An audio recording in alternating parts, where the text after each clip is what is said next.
Hello, everybody. Welcome to Up at Noon. I am Max Scoville. I'm joined by my cohort, Brian Altano, and a very special guest, Xavier Woods. What's going on? You are a WWE superstar? Yes, I am. You're a wrestler man? Mm-hmm. Wrestler man and shiny pants. Do kinds of exciting jumping and moves. And punching and kicking and getting punched and kicked. I also read on the internet that you're a huge nerd. To an extent. I mean, I have a Triforce tattoo on my arm. Yeah? Because it's real. It's scary to see that and like the muscle. Usually you see a Triforce tattoo over like a much larger arm. Yeah. Or like it's on Link and he's a dainty little boy. Yeah. Boy, man. Yeah. No, I was in Toronto, so traveling with WWE, we go all over the world.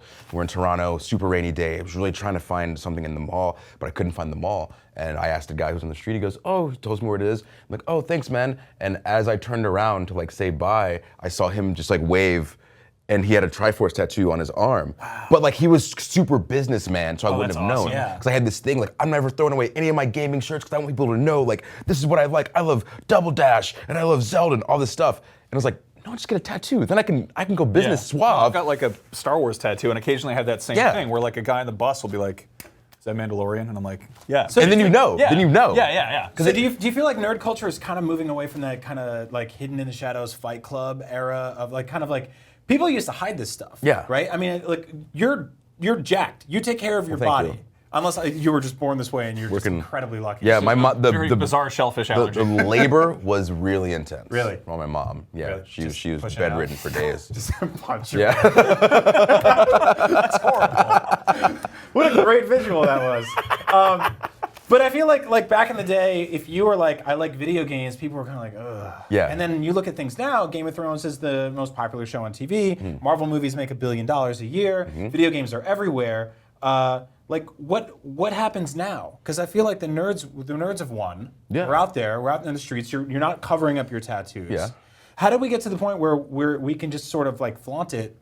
And how do we get more people to sort of come out of their gaming closets when it comes to stuff like this? I think that we're pretty much there. I think obviously we still got a little bit to go because there's some people who, and I don't want to sound like a weird like convert to what we like, but like honestly, people who are super not into video games or not into comics, like that's not for me. That's the nerdy stuff. Like they're the first ones in line to see like Civil War, right? And all like you said, all these Marvel movies, and they're watching Game of Thrones, and like these kids like love Harry Potter, and it's like, oh, this is just like a nerdy thing because essentially it's not that it's some like alien idea. It's just a world of fantasy where you can like release what you have going on in your actual life and kind of just be set free in this other dimension, this other world with these crazy characters.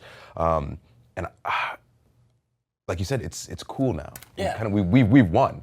But this is to me is like when the young good prince is fighting like the evil king and he finally wins. It's like, oh, what do we do? It's like, oh, well, we have peace now. Yeah. And we just hang out. Now we just hang out. Everything is just cool. I think you get a lot of people they play games on their phones or they'll watch like even like when people were watching Twilight back in the day. Yeah. I'm like, oh, you guys are watching some nerd shit right now. You don't even know it. Yeah. You're watching a TV show about lycanthropes. Like. So one thing that's pretty funny is like my first awareness of you was you in the New Day coming out in Saiyan armor, and I'm like, oh, WWE is becoming Dragon Ball? Like, now you have my attention. Like, I've never been a big wrestling guy, and I remember in high school looking at Dragon Ball Z action figures on one of the school computers, and this girl's like, is that wrestling? And I was like, yes, because that was more safe. That was way cooler than anime at the time. Right. And now it's like, you're bringing this stuff together, and that's amazing. I'm trying to. So the really awkward description that I try to use is that if we have a Venn diagram of wrestling fans and like gaming nerds, the middle, I'm just trying to stretch it as much as possible. Just get a good stretch. Just widen it out like hot dog in a hallway. All right. Stretch it to the goatsy Venn diagram. I was about to say that. 100%. Okay, I'm glad you did because I was not going to. Well, why not? But now that you did it, we're talking about merging different fandoms and showing they're the same. Because like we said with the fantasy world stuff, so people, I feel like they watch wrestling to get away. We call it suspending your disbelief.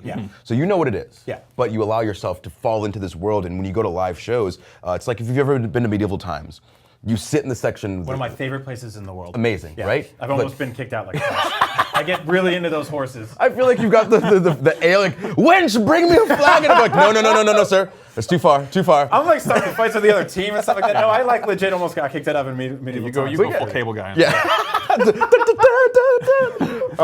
No, but you sit in like the green section, so you're like, that's my guy.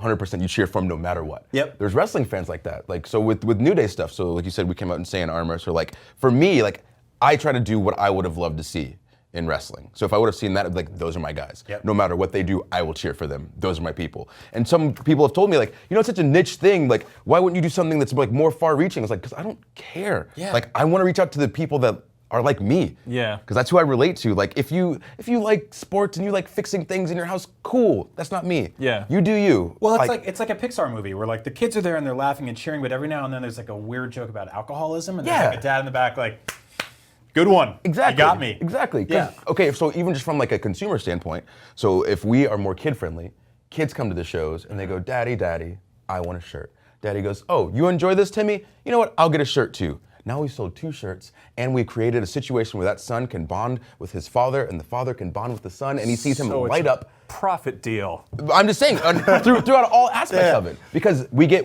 on that side, there's a monetary aspect, then there's like the actual emotional aspect, and then the aspect of everyone coming together in that arena and just loving it. Because when I was a little kid, I'd go to these shows and lose my mind, and my dad wasn't super into it. But me losing my mind, he would have a good time.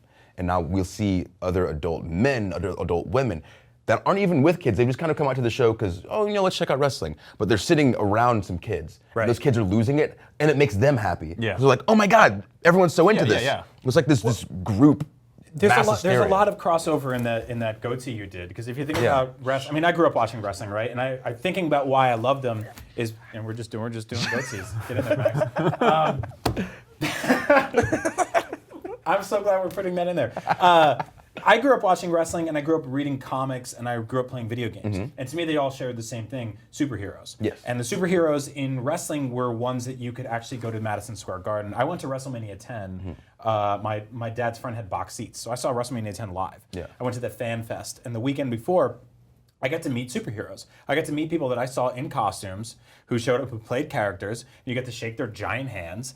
And little by little, I started realizing, like, I like this for the same reason I like X-Men, and the same reason I like Zelda, is because these are stories, there's arcs, there's characters that battle other characters for years, and they keep going. Like, the feuds were basically just like, Magneto and Wolverine, just going on forever and ever. 100%.